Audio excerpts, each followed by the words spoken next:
آگے یہ جو واقعہ بیر معونہ کا ہے، اس کا پس منظر یہ ہے کہ عامر بن طفیل رسول اللہ صلی اللہ علیہ وسلم کی بارگاہ میں پیش ہوا اور آ کے کہنے لگا، اے اللہ کے رسول، میں آپ کے اوپر ایمان لے کے آتا ہوں۔ یہ بڑا سرکش آدمی تھا۔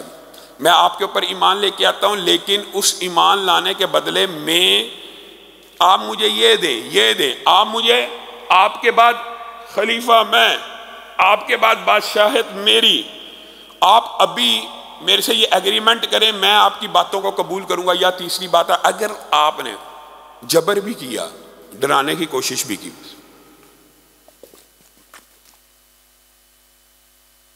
اگر آپ نے میری یہ بات نہ مانی تو میں 1000 جنگجوؤں کو لے کے آپ کے اوپر چڑھائی کر دوں گا۔ احد کے بعد آپ کو بتایا تھا کہ مختلف قبائل نے یہ سوچا کہ ان کی طاقت جو ہے کمزور ہو رہی ہے تو ہم ان کے اوپر حملہ آور ہوتے ہیں، تو رسول اللہ صلی اللہ علیہ وسلم نے حکمت عملی کے ساتھ ان کو مختلف آپ کے سامنے باتیں رکھی تھی کہ دستے روانہ کیے۔ اسی صورتحال سے فائدہ اٹھانے کے لیے یہ عامر بن طفیل رسول اللہ کی بارگاہ میں آ کے شاید اس ٹائم رسول اللہ کو قوت اور طاقت کی ضرورت ہے، احد میں شکست ہو چکی ہے یا احد میں بہت سے صحابہ شہید ہو گئے ہیں، تو میں جا کے اس ٹائم بارگیننگ کرتا ہوں۔ تو رسول اللہ صلی اللہ علیہ وسلم مسکرانا شروع ہو گئے۔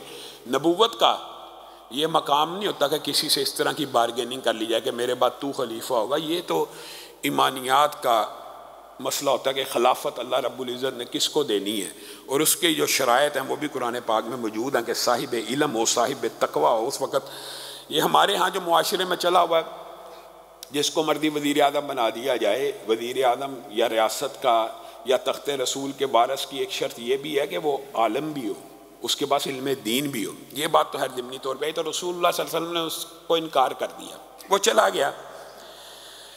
لیکن اس نے اپنے دل میں یہ بات رکھ لی اور رسول اللہ صلی اللہ علیہ وسلم کے خلاف شدید جنگ کرنے کا ارادہ رکھتا۔ اس کا چچا رسول اللہ کے پاس آیا، اس کا نام ابو برا، بعض روایات میں مختلف نام، مالک، ابو برا مالک کے حوالے سے یہ بات ملتی ہے کہ وہ رسول اللہ کے پاس آیا اور اس کا چچا ہی تھا، اور آ کے اللہ کے رسول کو کہنے لگا مختلف باتیں۔ تو رسول اللہ نے اس کو بھی اسلام کی دعوت دی، تو اس نے اسلام کے خلاف کوئی بات تو نہ کی، نہ اسلام کی فیور میں کوئی بات کی، لیکن ابو برا کہنے لگا کہ اے اللہ کے رسول، اگر آپ میرے ساتھ چند علماء، چند قراء، چند حفاظ اگر بھیج دیں تو وہ نجد میں جا کے دعوت دین دیں گے تو آپ کا دین پھیل جائے گا۔ تو رسول اللہ صلی اللہ علیہ وسلم نے کہا مجھے اس بات کا خطرہ ہے کہ کہیں عامر بن طفیل اور اس کے قبیلے اور ارد گرد کے لوگ ان کو شہید نہ کر دیں۔ تو برا نے کہا میں اس کا چچا ہوں، میں ان کو امان دیتا ہوں، میں ساتھ لے کے جاتا ہوں۔ اب مجھے بتائیے، یہاں پہ بھی رسول اللہ صلی اللہ علیہ وسلم خطرے کا اظہار کر رہے ہیں اور اس چچا کے کہنے کے اوپر 70 حفاظ بھیج رہے ہیں۔ اگر رسول اللہ صلی اللہ علیہ وسلم کو علم ہوتا کہ ان کے ساتھ بد عہدی ہونی ہے، بھیجتے؟ کوئی بندہ اپنے ساتھی اس طرح شہید کرواتا ہے؟ لے گیا۔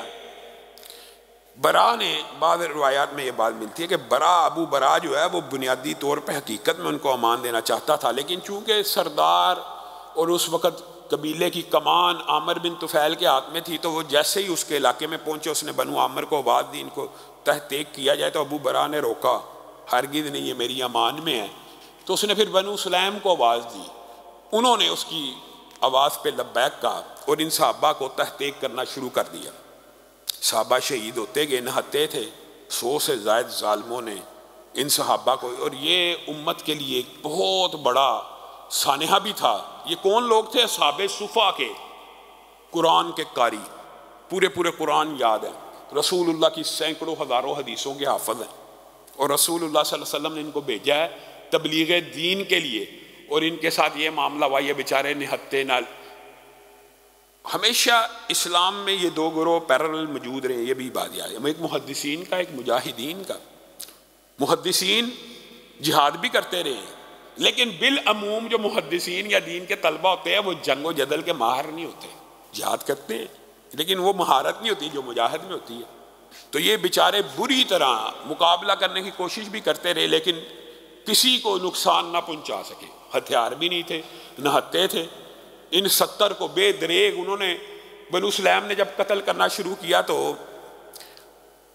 ان میں سے ایک جو صحابی ہیں حرام بن ملحان، ان کو جب شہید کیا گیا، جبار نے اپنا نیزہ، جبار بن سلمہ نے اپنا نیزہ ان کی پشت میں مارا، تو جب نیزہ پشت میں داخل ہوا، دل کو پھاڑتا ہوا آگے سے نکل گیا، تو انہوں نے ایک جملہ کہا، اور یہاں سے اس جملے کی ابتدا ہوئی مسلمانوں میں. جیسے میں نے آپ کو بتایا 2 رکعت کی ابتدا خبیب بن عدی سے ہوئی، اور اس جملے کی ابتدا یہاں سے بھی. جب ان کے سینے سے وہ نیزہ پار ہوا تو کہنے لگے فزت ورب الکعبہ.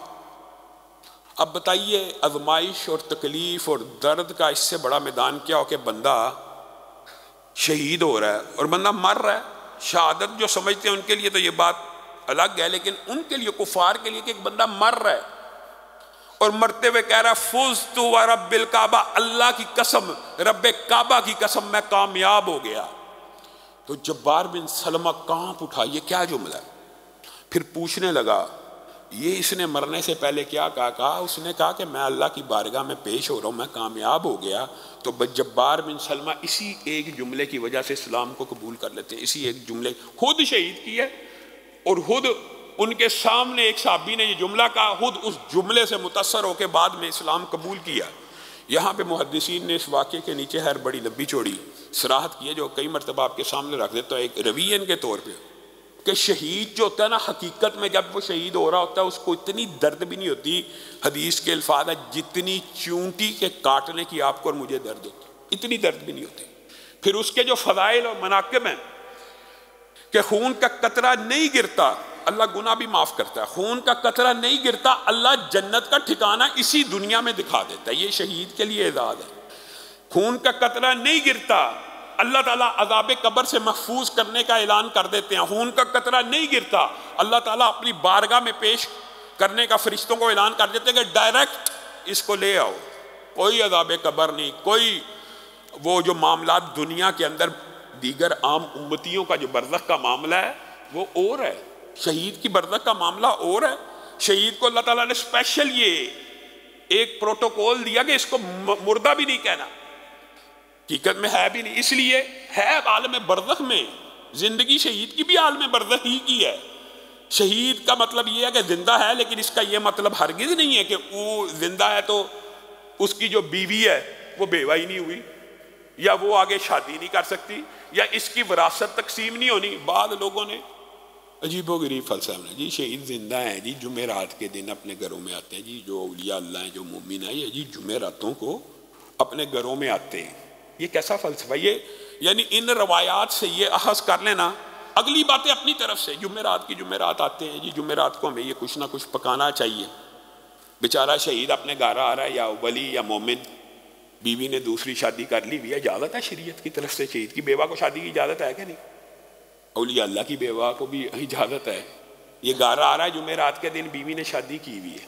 اب بتائیں یہ اللہ تعالیٰ، یہ ان لوگوں نے کیا مذاق بنایا ہوا ہے؟ یہ عقیدے کی بھی اصلاح ساتھ ساتھ. یہ مطلب نہیں ہے کہ شہید زندہ ہے تو وہ اس دنیا میں زندہ، زندہ وہیں پہ ہے، بلکہ اس زندگی کا خد و خال بھی رسول اللہ نے بیان کر دیا کہ پرندوں کے کالم میں اس کی روح کو ڈالا جاتا ہے، ایسے خوبصورت پرندوں کے کالم میں کہ عرش کے نیچے قندیلیں لٹک رہی ہیں، ان کے اندر آ کے شام کو سو جاتے ہیں، اور صبح ہوتی ہے تو جنت کی چراگاہ میں چرنا پھرنا شروع کر دیتے ہیں. کوئی عذاب قبر نہیں، اللہ کی بارگاہ میں سیدھا پیش ہو گئے. اور ان بیر معونہ کے شہداء کے بارے میں رسول اللہ صلی اللہ علیہ وسلم نے کہا، انہوں نے اللہ رب العزت کی بارگاہ میں جا کے کہا کہ نبی کریم کو بھی ہمارا پیغام دے دیں. اور اگر آپ غور کریں قرآن پاک حدیث نبویہ سے، تو یہ مقام بھی شہداء کو ملا سب سے زیادہ. 99% جو پیغامات شہداء نے اللہ سے مطالبہ کیا کہ دنیا میں پہنچا دیے جائیں، وہی قرآن پاک اور احادیث میں پہنچے ہیں. عام اولیاء اللہ، انبیاء کا کہ واقعات اس طرح صراحتاً نہیں ملتے. ہاں شہید کا واقعہ ملتا ہے. ان شہداء نے بھی اللہ رب العزت کی بارگاہ میں جا کے کہا کہ نبی کریم کو بھی اطلاع کر دیجیے کہ جب ہم آپ کی بارگاہ میں پیش ہوئے تھے تو آپ ہم سے راضی تھے، اور آپ نے ہمارا جو اکرام کیا، اے اللہ ہم آپ سے راضی ہو گئے. تو رسول اللہ صلی اللہ علیہ وسلم نے ان کا یہ پیغام بھی صحابہ کو پڑھ کے سنایا. ان میں سے ایک صحابی کو جو ہے عامر بن طفیل نے عمر بن امیہ کو معاف بھی کیا تھا. ایک صحابی کو چھوڑ دیا تھا کہ اس کے قبیلے کے ساتھ اس کی محبت، باقی سب کو شہید کر دیا، 70 کے قریب شہید ہوئے. ان اکیلوں کو چھوڑ دیا. اور ان کو کہا جا میں تجھے آزاد کرتا ہوں، تیرے پہ احسان کرتا ہوں، تجھے آزاد کرتا ہوں۔ اور یہی وہ صحابی ہیں جنہوں نے بعد میں سارے کے سارے واقعے کی داستان دیگر صحابہ کو، رسول اللہ صلی اللہ علیہ وسلم کو جا کے سنائی۔ یہ بھی یہی بیان کرتے ہیں کہ جس وقت یہ سارا معاملہ ہو رہا تھا تو عامر بن طفیل نے ایک صحابی کے، پھر کرامت ولی کی بات آ گئی، عامر بن طفیل نے ایک میت کی طرف اشارہ کر کے کہا یہ کون ہے یہ شخص؟ عامر بن طفیل نے، یعنی کافر بے ایمان نے، وہ بھی دیکھ رہا اپنی آنکھوں سے لیکن ایمان کو قبول نہ کیا، یہ شخص کون ہے؟ کہا میں نے کہا یہ تو جناب عامر بن فہیرہ ہیں، تو یہ تو ہمارے ہاں بڑے مقام و درجے والے۔ کہتا ہے جس وقت میں نے اس کو قتل کیا میں نے دیکھا ان کی میت آسمان کی طرف گئی ہے اور آسمان کے بہت قریب ہو گئی، تو اس وقت پھر اس کی میت کو اطمینان سے اتارا گیا۔ یہ کافر گواہی دے رہا ہے کہ میں نے عامر بن فہیرہ کے ساتھ یہ ماجرا ہوتے ہوئے دیکھا۔ خیر عمر بن امیہ کو، ان کا نام بعض روایات میں پورا عمر بن امیہ زمری بھی آتا ہے، ان کو جب انہوں نے آزاد کیا تو یہ واپس مدینہ میں پہنچنے لگے، تو وہاں پہ انہوں نے دو شخص دیکھے مدینہ سے پہلے۔ یہ بھی واقعہ مشہور ہے اور اس کے اندر بھی فقہی بہت سے ابواب ہیں۔ یہی ہیں وہ جو جب جوش و جذبات میں انہوں نے دیکھا بنو عامر کے دو شخص ہیں مدینہ میں ابھی داخل نہیں ہوئے، تو ان سے پوچھا آپ کس قبیلے کو؟ پتہ لگا عامر بن طفیل کے قبیلے کے۔ تو انہوں نے مدینہ پہنچنے سے پہلے یہاں پہ رشٹ کرنا شروع کی کہ جیسے ہی یہ دو بندے سوئے میں ان کو قتل کر دوں، اور جیسے ہی وہ سوئے انہوں نے ان دو کو قتل کر دیا کہ میں گویا بدلہ لے رہا ہوں ان شہداء کا۔ تو رسول اللہ صلی اللہ علیہ وسلم نے یہاں پہ کہا تھا کیا عمر تو نے دو ایسے بندوں کو شہید کیا ہے جن کی دیت میں محمد صلی اللہ علیہ وسلم ادا کروں گا، کیونکہ میں انہیں امان دے چکا ہوں، اور ان دو بندوں کا کیا قصور اس قتل کے اندر، حالانکہ دشمن قبیلے کے، حالانکہ مخالف قبیلے کے ہیں، حالانکہ ان کے قبیلے والوں نے مسلمان صحابہ پہ ظلم کیا ہے، لیکن چونکہ یہ جرم میں ملوث نہیں ہے تو رسول اللہ صلی اللہ علیہ وسلم نے کہا تھا میں ان کی دیت کو تیری طرف سے ادا کروں گا، تو نے کیوں یہ عمل کیا؟ گویا اسلام تو اس قسم کی اخلاقیات دکھاتا ہے کہ جو غیر حربی کافر ہے جس کے بارے میں یقین ہو جائے کہ یہ مسلمانوں کے خلاف جنگ کرنا ہی نہیں تھا چاہتا، آپ اس کو قتل نہیں کر سکتے، آپ نے کیسے قتل کر دیا؟